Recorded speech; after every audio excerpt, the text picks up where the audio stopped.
Essa música ela tem um significado muito forte para mim. E eu fiquei muito emocionada com o testemunho de Samuel, porque é como se eu visse meu pai falando aqui, sabe? O meu pai, eu sonho muito trazer ele aqui pro sertão um dia, que eu acho que meu pai pode abençoar muitas pessoas. Meu pai era esse cara muito parecido com ele, bebia muito também. Praticamente meus 20 anos de vida foi com meu pai alcoólatra dentro de casa e a gente sofrendo muito. Mas essa música, ela me toca porque eu fui uma pessoa que nunca soube lidar com alguém me ajudando. E numa fase da minha vida onde meus pais estavam muito mal no casamento, eu já congregava com os irmãos. Os meus pais estavam se separando e Dinho e a Isa, que vão chegar aqui hoje, eles cobrem minha vida lá em Curitiba. E no meio de muita dor, de muita reação minha com a separação dos meus pais por causa do alcoolismo, por causa de adultério, eu não soube receber o amor dos irmãos comigo. E eu achava que os irmãos não entendiam a minha dor, que os irmãos não entendiam o que eu estava sentindo naquele momento, quando eu estava tendo tantas crises e algumas recaídas. E eu não conseguia ver o amor de ninguém por mim. E, infelizmente, eu acabei me afastando. Eu tive um bloqueio muito grande com o Jim, com a Isa. Eu falei que eu não queria mais caminhar junto com eles, junto com essa igreja. E eu achava que eles estavam ignorando a minha capacidade de raciocínio, sabe? Quando eles me disciplinavam, quando eu achava que eles estavam interferindo na minha vida, por causa do meu orgulho, eu não conseguia me submeter a um conselho. Muito dura, muito mal mesmo, assim, muito ferida. E o Jim falou: Dri, você é livre para congregar em outro lugar, então, já que você não está falando que não quer mais estar aqui, a gente não quer que você saia, porque você está numa fase muito difícil, você precisa de ajuda, né? Você precisa de apoio, os teus pais estão separando. E eu estava saindo de casa também nessa época, e estava assim, prestes a ir morar sozinha. Mas eu afastei aquelas pessoas que me amavam, afastei de perto de mim. E saí. E aí encontrei uma amiga da escola um dia e ela começou a me chamar para ir em um outro grupo. Me incluía nas reuniões, nos grupos caseiros. E eu sabia que se eu não fosse lá, eu ia me perder completamente de novo. Ia me desviar mais uma vez. E cedi. Ali eu congreguei por praticamente um ano naquela igreja, né? Só que chegou uma época que não fazia mais sentido eu estar naquela multidão. Era um lugar muito grande. E eu me sentia sozinha no meio da multidão, sabe? Falei, poxa, aqui ninguém olha a minha vida, né? Aqui ninguém sabe direito o que eu passo. Eu ouvi aquela ministração do culto de domingo, eu saía de lá achando que eu ia conquistar o mundo naquela semana e, de repente, as minhas guerras voltavam. E minha família mal, meus pais separados. Meu pai foi morar nos fundos de um bar, aí ele bebia mais ainda. Minha mãe tentando tirar a vida dentro de casa. E eu longe. E ninguém sabia o que eu passava. Não tinha um acompanhamento. Até que um dia eu comecei a ler um livro chamado A Recompensa da Honra. E esse autor, ele faz relação da honra diretamente com a autoridade, né? E aí uma hora ele começa a dar um ensino sobre a autoridade na igreja.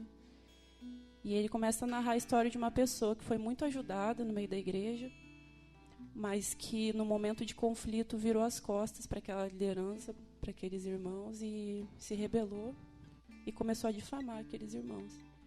E eu me identifiquei muito, porque eu difamava os irmãos da igreja de Curitiba, eu falei muito mal.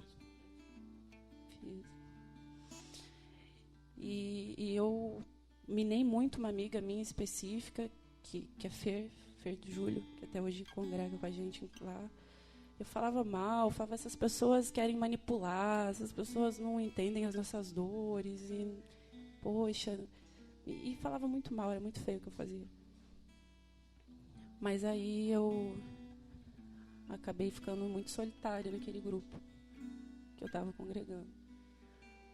E no meio dessas dores, um dia eu fui procurar o pastor local, né? Eu falei, eu preciso de uma ajuda, eu tô muito solitária. E eu fiquei 15 dias esperando um atendimento. E eu achei aquilo horrível. Eu falei, poxa, cara, eu tinha tanto acesso, sabe? Eu tinha tanta instrução e hoje eu tô tão sozinha, né? E eu não conheço ninguém aqui como uma autoridade, assim, uma pessoa mais madura só que eu queria para me ajudar naquele momento de crise. E aí, quando finalmente chegou minha consulta lá com o pastor, eu falei para ele, vocês não querem discipulado aqui? Ele, não.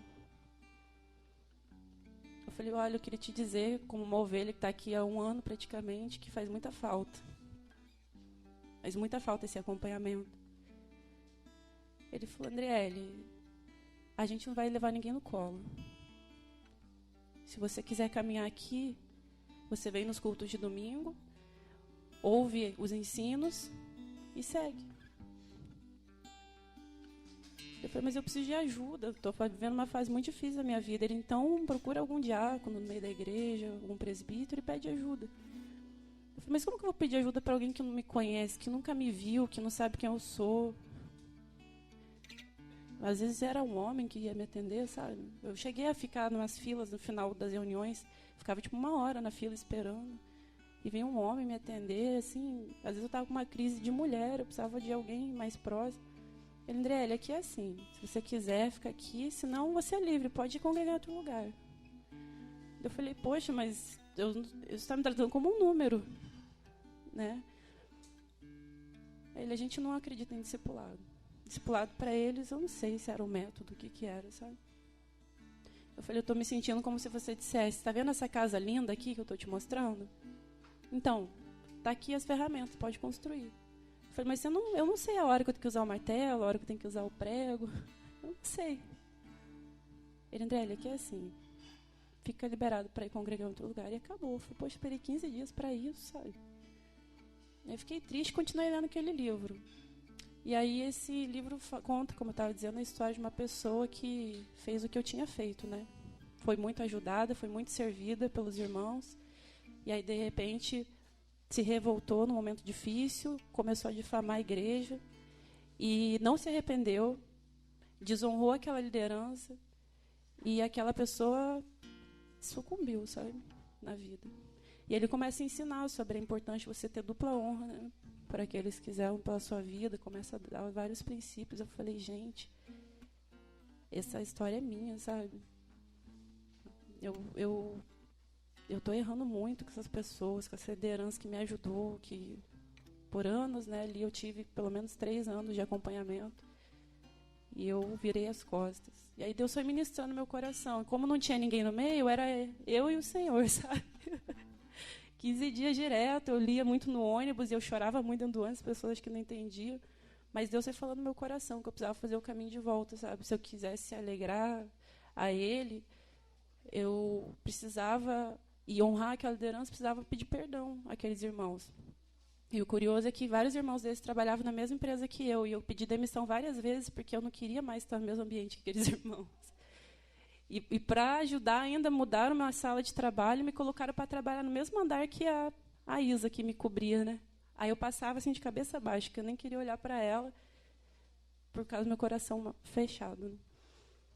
Aí ali eu me arrependi. Eu falei, cara... custe o que custar, eu vou voltar. Eu vou voltar. O pastor lá já tinha me liberado mesmo. Na época eu estava orando com um rapaz, estava totalmente desorientada. Até aquele relacionamento, ele me atraiu também a um socorro, porque eu falei, como que eu vou casar com uma pessoa que, né, tá pior que eu, às vezes, e a gente sem instrução de um relacionamento. Eu falei para esse rapaz, ó, eu vou voltar, eu tô errada, eu tô arrependida, eu nunca deveria ter saído daquele lugar. Eu desonrei aquelas pessoas que me serviram tanto. E mesmo que você queira terminar comigo, eu gostava muito dele, eu falei, eu tô saindo, tô voltando. Conversei com os líderes do grupo que eu ia, todo mundo só pode ir. Porque, assim, acho que eu era só mais uma no meio das 3.500 pessoas, sabe, que estavam ali. E amém, e fui em paz. Chamei a Isa, o Dinho, marquei com eles, pedi perdão e falei, poxa, né, vou ouvir muito, porque dei muito mole. E aí, não. Né, eu via a Isa chorando, me recebendo de braços abertos, falando, André, eu orava por você sempre. Eu nunca desisti de você. Doía muito ver você ali no trabalho, se olhar para mim, mas a gente estava aqui orando. eu fiquei triste junto com você, sabe? A gente sofreu ver você partindo. Mas que bom que você voltou e eu fui acolhida, sabe? Como uma filha mesmo que voltou para casa. E aí eu falei, cara, eu preciso de vocês, sabe?